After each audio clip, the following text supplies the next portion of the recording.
Hello and welcome home to the Church of BL. I'm St.Peachie, your patron saint of the problematic, here today with Fear Bonding, a new game that I kind of happened across on a Blerdy Otome list. I will link said list down below in the description and or in the comments. I'm learning that if I put links in the description, they don't turn into links. So I should probably start sticking those in comments. So I will probably do that and go check out Blerdy. They're also on YouTube. They do all kinds of fancy things. So go check them out. This was a rec from their website, and it is yandere and spoopy. So if that's not your vibe, then this probably isn't the place for you. And just wanted to let you know that. But I love yandere and I love spoopy. I like psychological horror a lot. So here we fucking are. So I'm just gonna jump right the fuck into this. Oh, one thing before I start. So I've played the first like 20 minutes of this, and that part of the recording turned out absolute shit. So I'm just restarting. And then additionally, I'm doing this live on my Discord, and some of my Discord beans are here hanging out with me, and they have soundboard privileges. So, yeah. Pretty please. So, if you hear random pretty please, or yank it, or I did not orgasm, Nice one. or nice one, or whatever the fuck I have going on soundboard, that would be my Discord beans. I was going to set this up so that the chat would show, but I apparently fucked that up in OBS, so I'm gonna have to fix that later. But anyway, here we fucking go. Start. I'm hungry. My first assumption as soon as I started playing this the first time was cannibalism, because I always get fucking tricked into cannibalism and cannibalism in manga and web novels and like all kinds of visual novels, all kinds of shit. But it's not. But if it does end up there, I won't be surprised. Let's just leave it at that. I'm so hungry.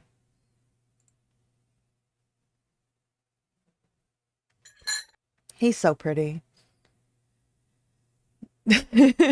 Someone in the chat goes tricked into cannibalism. I grind my teeth as I listlessly stab my spoon into a bowl of yogurt, oats, and dried fruit. Another day, another meager human dish. My body so badly craves some real food.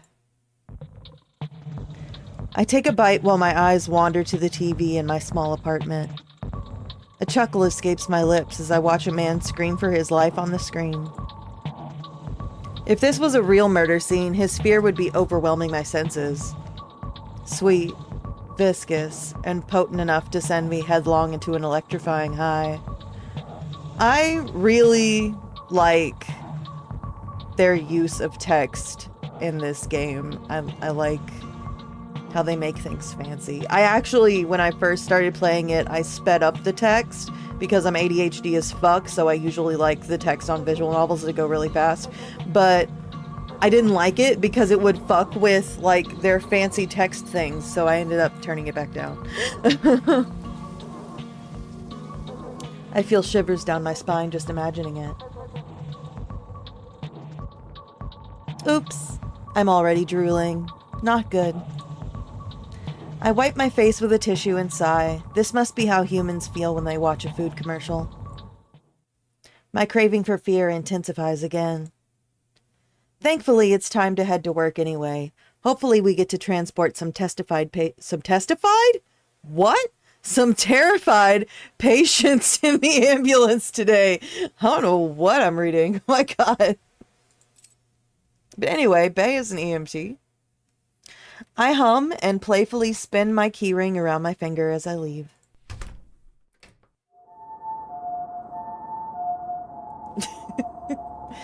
It doesn't take long before we get a call. Just 20 minutes after my shift began, I'm already heading to the scene with 2 coworkers. The youngest of us 3 is driving while I write down the case info on a paper form. Japan really is the land of forms, isn't it? It would be great if they at least gave us a laptop or tablet to type all the info in. I focus on the case at hand and go over what I know. A man called us because his girlfriend got hurt. Apparently she cut her own throat with a kitchen knife, but because he intervened, it isn't a deep cut. He's still worried and wants us to come, even more so because she also fell on her head during their fight. When asked why she cut herself, he mumbled something about her threatening him, but cut the call short when she started to yell. Strange. She threatened him? Why? What would make her so desperate? Maybe he tried to break up with her and she lost it? How did she fall on her head, though? What if it was him who... Nah, no use in guessing what happened. I grin as I imagine the fear at least one of them must be feeling. I can't wait to meet them. Excuse me? We're with the ambulance you called. Mr. Arima? Kosuke Arima? Oh my god, thank you for coming. Please, come in. He's quite restless. Fear is also there, but this is... With my demonic eyes, I see fear taking shape around him. In his case, it's about an average size. The viscous ink-like liquid is turning into multiple arms reaching outward, with static noise-like pattern on them. Isn't this fear of abandonment? I suppress the urge to lick my lips. Ha! This guy is mainly worried about himself. I put on a neutral expression and follow the man into the apartment. His girlfriend is sitting on the couch, holding a towel to her neck. Oh, how wonderful. An intense fear has taken hold of her. It's like a cocoon enveloping her. It's slowly turning around her, moving like black glue and splitting into multiple arms to hug her form. She feels suffocated, with nowhere to run. I bite my tongue lest I smile like a maniac at the sweet scent her fear is spreading. I subtly open my hands towards her and begin to suck the fear into my fingers. It tingles as it wanders through my veins into my beating heart. Ah, how sweet. As soon as I have enough to fill my stomach, I stop. If I gave in right now, it'd be a high. I'd be on a high and unable to do my job. I notice that Mr. Arima has stepped closer, bringing my senses back. She's still a bit out of it. You mentioned she hit her head? Yes, she fell when I tried to take the knife away. Can you confirm that, madam? She slowly nods, but her eyes remain unfocused. My coworkers open up a folding wheelchair. She can still move, so the wheelchair is a better option than the stretcher. Keep applying pressure on the wound, Miss Shiraishi? Shiraishi? Shiraishi. Shiraishi. I suck at Japanese names. Oh my god. We will help you to the ambulance. Shiraishi. Shiraishi? Yeah, we'll figure it out. Can I come with you? Yeah. How am I going to say their name? Miss Shiraishi.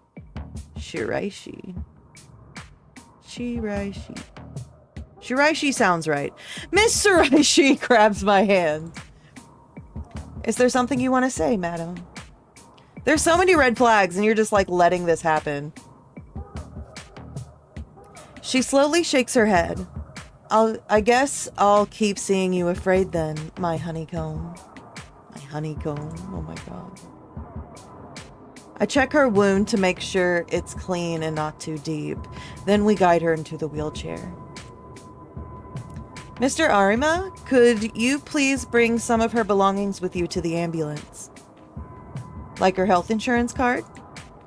Yeah, along with anything else that could be helpful.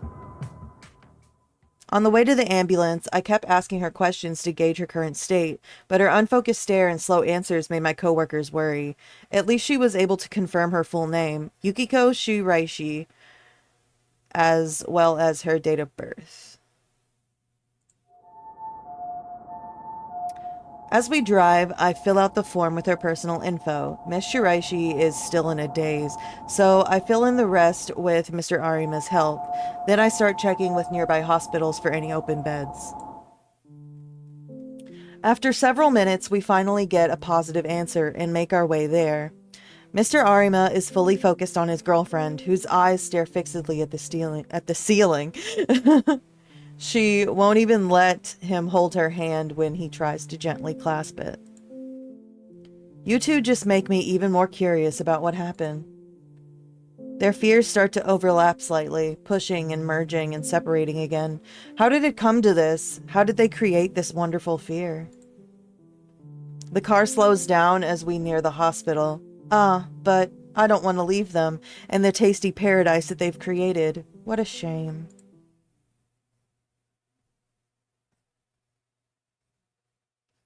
After a long day at work, I'm back home.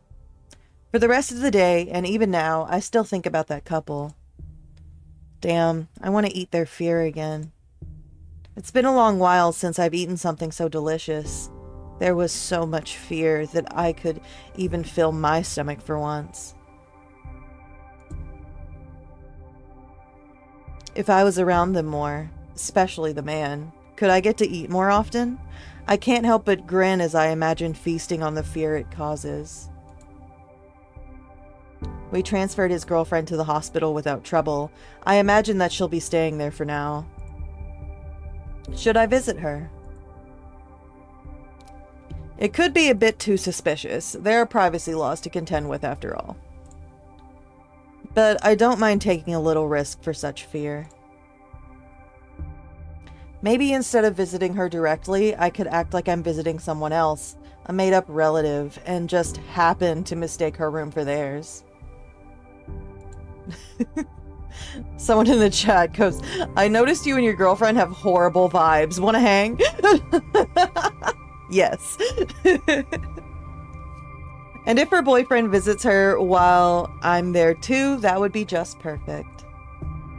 I survey my apartment to distract myself from my temptations and catch sight of my e-guitar. I should get to practicing for the upcoming jazz festival. Or maybe there's a better distraction? Okay, I thought this was cool the first time I played this too, where you get to like click around and like do stuff. That pleased me. I'm gonna go in the same order I did the first time. I should do some laundry. Actually, I should do some laundry, actually, into the washing machine with you. I find a note when I check the pockets. Isn't this from the guy I slept with once? Hope he's not still waiting. I thought I made it clear I wasn't looking for anything serious at the time. You're one of those. An old classic from the horror mangaka Junjichiro Ito, so Junji Ito, called Tomoi. I read his works from time to time. I wonder if there are still things that truly frighten him after drawing horror manga for so long. And guitar. Time to practice. As I play, I zone out, only focusing again whenever I notice a mistake I have to correct. I like the feeling of drowning out the world as I focus on the music. Being on stage isn't a bad thing either. A bad feeling either. God. I like looking down on people as they look up at me in adoration. And it's just the right distance. They can't ask for more than me playing well for them. Shallow relationships are easier to handle.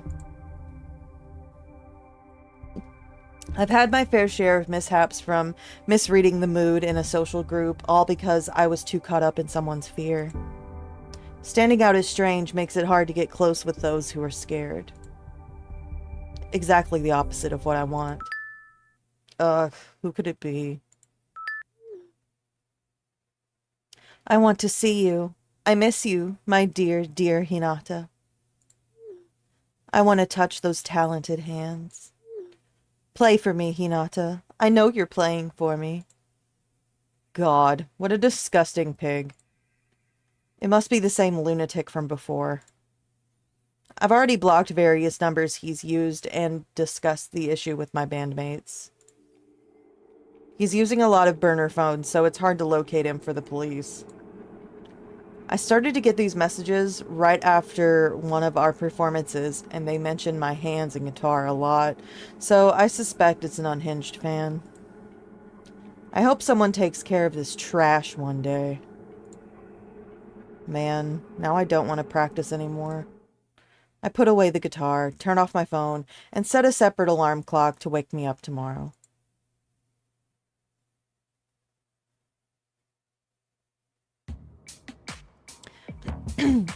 I really ended up here on my day off. I can hardly believe myself. But the fear tasted so good. I even went as far as posing as her friend to ask for her room number at the hospital counter. Ah, fuck it. I'm here already, so let's try to meet them. As I get closer to the room, I slow my pace. Now, what should I say exactly? I'm in the room with her. When I'm in the room with her. Oh my god.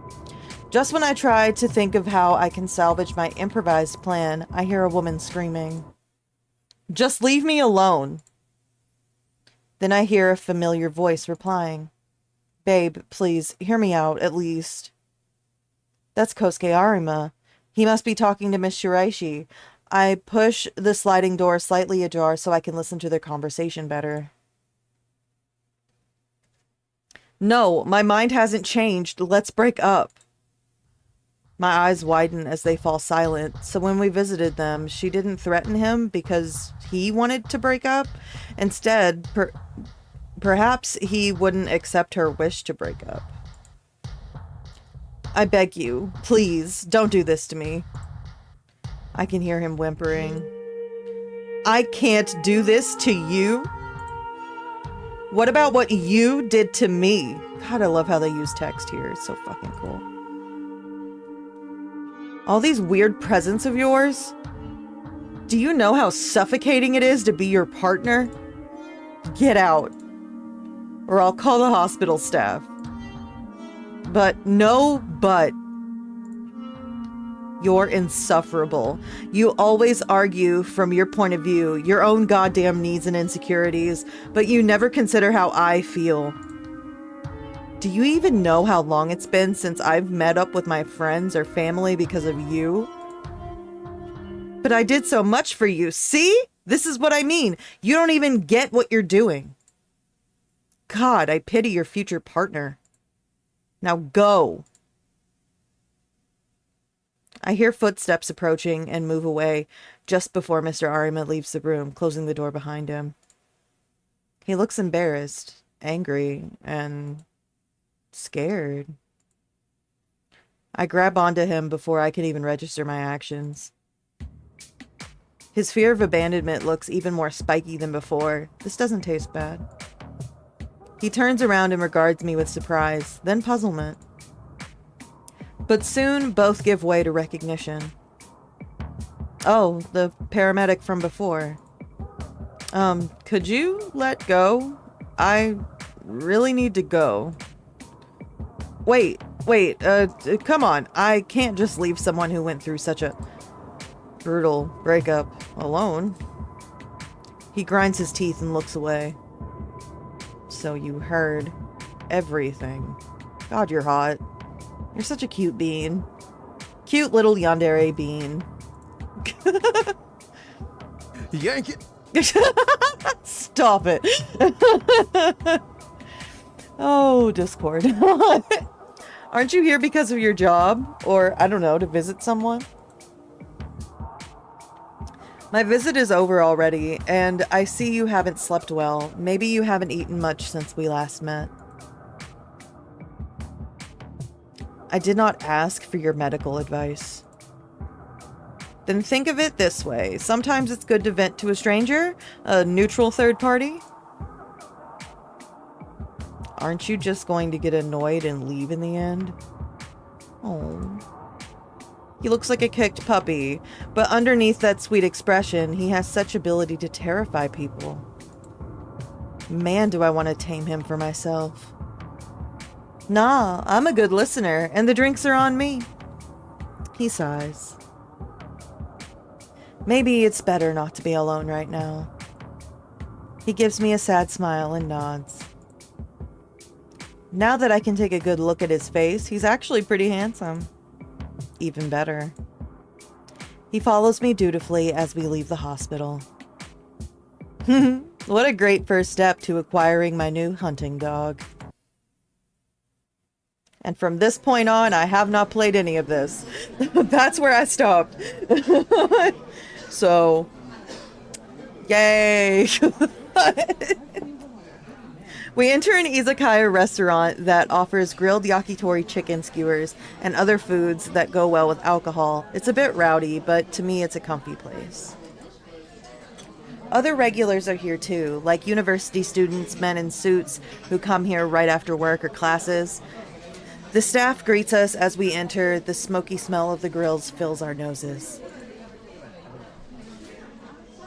A waiter leads us to a table in the corner and we take our seats.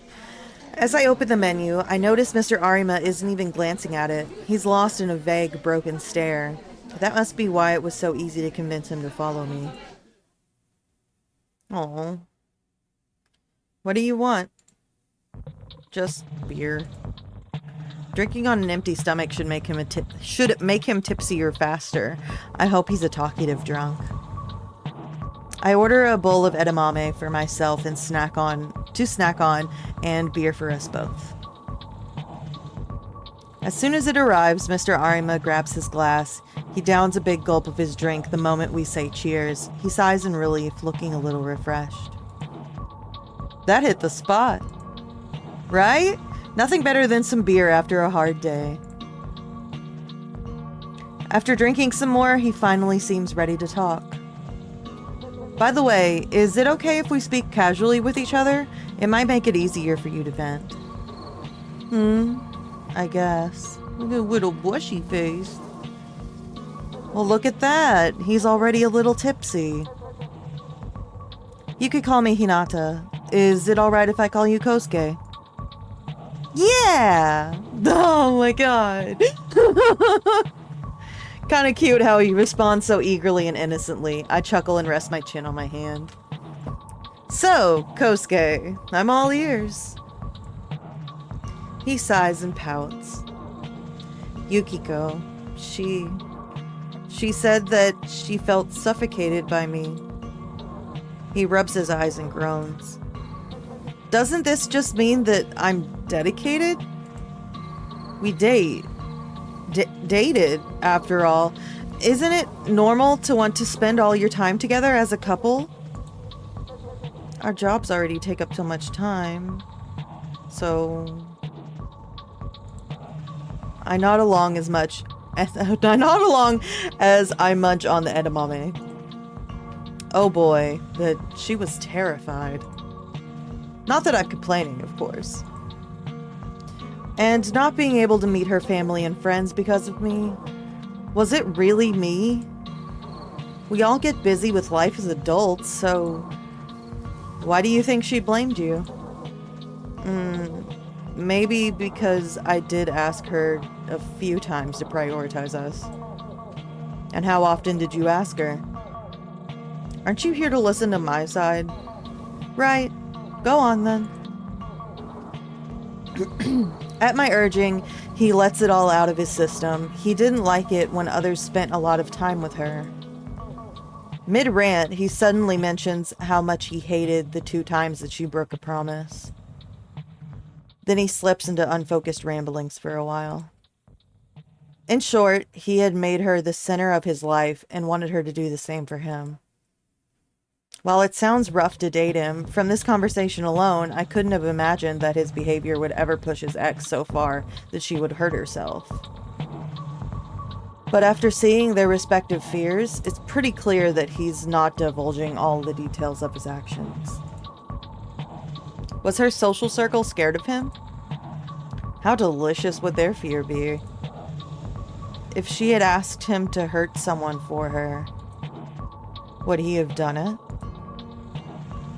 Why are you smiling while I'm in pain here? Oh, you're starting to slur, and you had, what, 5 beers already? Damn. Time to go home. No. Why not? Aren't you tired? I don't want to be alone. Aww. His fear of abandonment is a rounder shape than before. Maybe being drunk makes him less tense. But I still welcome his fear. I change seats to sit next to him. Look at me. I'm here with you, aren't I? Right. He looks deep into my eyes. When I inch closer to him, he gets embarrassed and looks away. I chuckle as I playfully wrap my arm around his neck. Getting embarrassed now? How cute. Look, it's just, you're kind of close. But you didn't want to be alone, right? He sighs. I pat his back and stand up. I'll walk you home so you can have a bit more company, all right? He looks relieved and nods, following me to the counter where I pay our bill. Wait, I can pay for myself. Nah, don't worry. I told you drinks were on me. Making him feel indebted should make it easier to meet up again. As we leave the izakaya, his eyes scan me up and down. Why are you looking at me so intensely? It's just the first time someone kind of escorts me, I guess. Wait, that I came out wrong. What I mean is, go on. He covers his flustered face with his hand. What I mean is, this was nice. You're welcome. I suppress the urge to corner him. I want to erase Miss Shiraishi from his head, but I need to take it slow. I don't want him to run away. How long will I need to wait until I can take her place? Is a romantic relationship the way to tame him after all? What's the best way to get to your place from here? Huh? Why? Relax, I'm just walking you to the station, or a taxi if that's what you prefer. He pouts and tries to explain how he'll get home, but he's too drunk to make much sense. I still remember clearly where his apartment is, so I call a taxi and get in with him. When the taxi sets off, he leans on my shoulder as his eyelids start to close. How defenseless. I pat his head, to which he responds by nuzzling even deeper into my neck. I can hear him whimpering, "Don't leave me." I'm conflicted. I feel lust like humans, and I've had my fair share of relationships, but being loving and caring to a suffocating degree just feels wrong to me. But on the other hand, I now have this potential hunting dog who's so scared to be left alone that even his own fear is enticing, let alone the fear he causes in others. How ironic. To survive, I need to eat fear, but because of it, I regularly get in dangerous situations just like this one. This huge dog had better be worth it. I pinch his cheek, which makes him groan, and slowly push my hand away. After a while, we arrive in front of his apartment building. When I see him staggering to the entrance, I sigh and lend him a shoulder as we walk towards his apartment door. He gets his keys out after a few attempts and we're inside. I sit him down on his couch. When I turn to leave, he grabs my hand. Kosuke, I'd like to get home too. I still feel down. Can you hug me? Oh my god. I push my hair out of my face and reluctantly smile at him as I open my arms. He immediately hugs me. Nails slowly dig into my back. His sweet tone from before was gone. Now it's deeper and threatening. Oh my god. Will you stay by my side? Will you be different from the others? I grind my teeth. Oh boy, he's strong. I might even be a little scared. But I instinctively feel a rush whenever... Stop it, oh my god. I instinctively feel a rush whenever I notice fear. It takes a lot of willpower to suppress the urge to provoke him. Yeah, I will. On some conditions. Conditions? Don't worry about it for now. He hugs me even tighter. Oof, please, can you let go of me for a moment? It hurts. But you're gonna leave me too, right? How about we exchange numbers then? He lets go and looks at me with joy. Really? As if I would ever let you go, you crazy possessive dog. Oh my god. Ah! He obediently gives his number and saves mine, and smiles as I say goodbye. I just hope he remembers all this. With a spring in my step, I leave the building, and my phone vibrates almost immediately. My elation vanishes when I realize it's not from Kosuke. Oh no! Oh no! Who is he? Oh fuck. I whip my head around and search for them. Where is this fucker? I quickly head to a well-lit street and call a taxi as I walk, pretending to still be on the phone when it arrives. I wish I was physically stronger than a human. Then at least I wouldn't have to worry about trash like him. I nibble on my fingernail in agitation until I'm finally back home. Fuck. Once I'm there, I immediately grab my e-guitar. I need to distract myself. Call the cops! What the fuck? Oh my god! So we have a demon, a yandere, and a stalker. I am down for this. This is beautiful. Oh my god.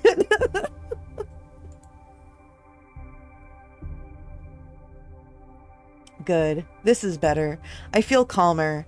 Just sleep for today while that lasts. They walk into a bar.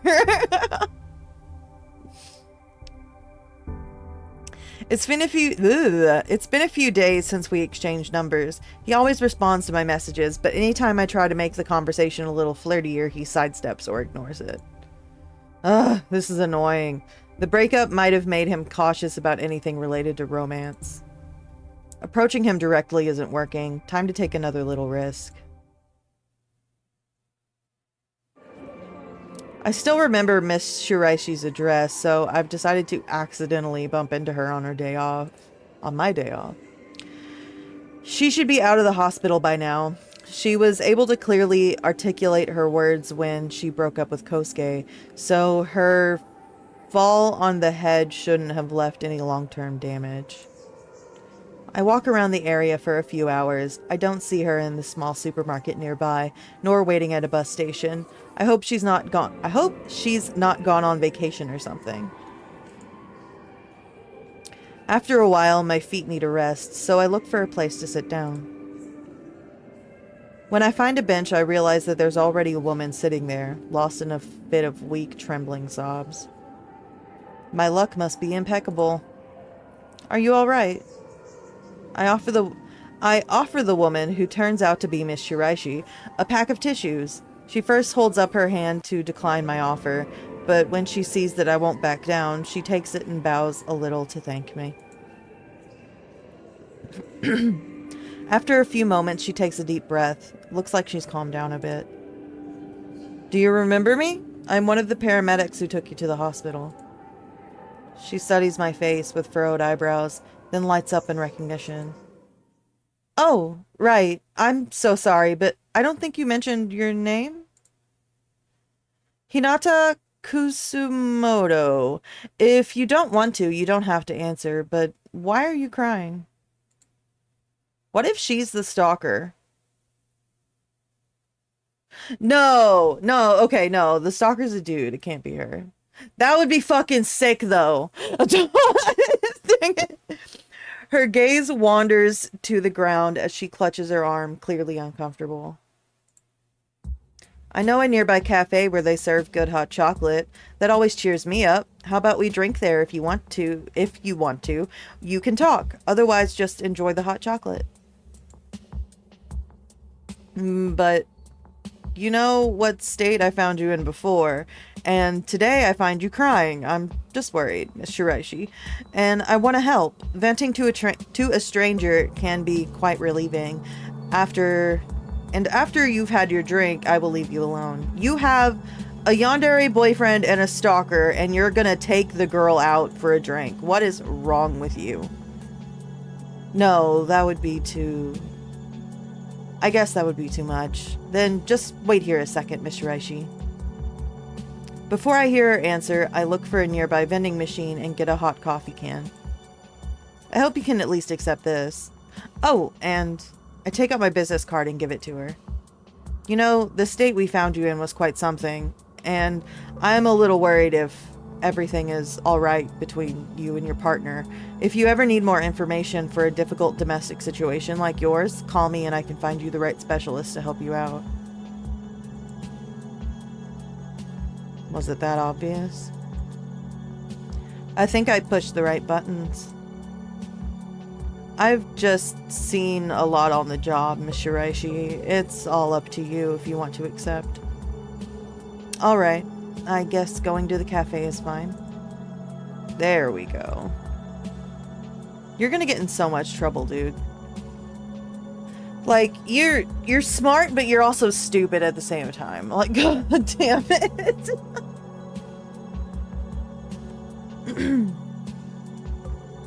I bring her to the cafe, where we order and sit down with our piping hot drinks. The steam rises as Miss Shiraishi warms her hands on the mug. I wait for her to talk.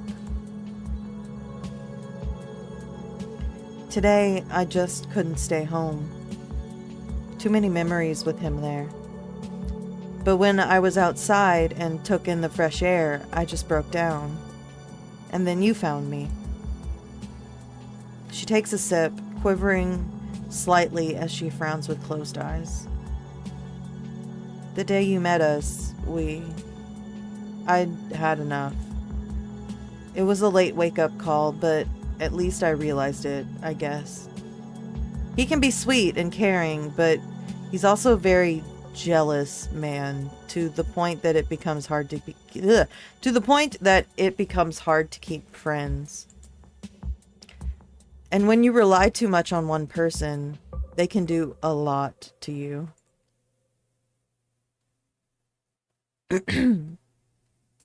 I take in small pieces of her fear to snack on while I listen to her. Oh my god. The fear isn't as intense as on the day of the emergency call, but still delicious. I try to think of how I can lead the conversation towards Kosuke's triggers while still appearing caring. When do you think he started to change? Was there an event that set him off? She scratches her mug as she sorts through her memories. I think it started with small things. One time he was angry that I'd asked someone else for advice instead of him, but he was sick at the time. I just wanted him to rest. Even when I told him that, he continued to be angry and less responsive for 3 days. Maybe he felt threatened when he realized she didn't need him as much as he thought. It would make sense for someone with such an intense fear of abandonment as him. And then it felt like I had to ask for permission for everything, even when I wanted to go on a day trip with friends, a day trip with female friends of all things. I just felt stupid that I had to walk on eggshells all the time. At first, I just wanted it to be peaceful between us. Only when my friends asked me how I'd been the last 2 months did I realize there was something wrong. In the past, I met them regularly for coffee or called them if I didn't have time, but I hadn't done that for a while, and then it just escalated. I lowered my voice to the point of hurting yourself. She bites her lip and nods. I try to maintain a worried expression, but it's a little difficult when I feel so elated from eating her fear. Oh my god. So, how is it now between you two? I actually broke up with him. I only had the courage while I was in the hospital. I always had my finger on the call button for the nurse, just in case. That's amazing, Miss Shiraishi. How did he take it? I was surprised he didn't message me as much. He just sent me a few messages to say that I should send someone over to get my things. It feels like he's busy with something else. Or his pride is hurt? I don't know. I fully expect he would give me hell. Maybe I'm distracting him from thinking about her? Good sign for me. Have you told your friends about this? It's hard. While I was going out with him, some of them said that he felt off. Others said that he was very nice. I just can't bring myself to tell them the full extent of how he hurt me. I think we had a short training course on the job about domestic violence. What did they say we should do? Don't beat yourself up. This isn't your fault. Her face crumples into tears. She silently cries as she takes the tissues I offer, her body shaking from her sobs. I think with that, I've earned her trust. I wonder how he fell for her. But it doesn't look like I can ask her about that. For now, at least, I understand that he's jealous, possessive, and dislikes anything that could imply that he is replaceable. I can work with that info. I wait for her to calm down, entertain her with a little small talk as we finish our drinks, and say goodbye. You're gonna get in so much trouble. God damn it. Back at home, I mull over things Miss Shiraishi said. While it's useful info, with Kosuke ignoring my flirtation attempts, this could take a while. This is so annoying. I miss you. When will you finally be mine? Stop giving me the cold shoulder. I groan and almost throw my phone at the wall. I need to go outside and freshen up. And with that, I need to call this an episode. This is really fucking good. So I'm probably going to keep recording for Discord people, but for YouTube people, god damn it. For YouTube people, I'm going to call this an episode. I'm going to throw up my Patreons, and I'm going to throw up my QR code, and hit all the buttons. Check out Blerdy Otome. I'm going to put their info in the comment section. Go click around, see them. They're fantastic. And, yeah, you're valid. I see you. Have a great evening.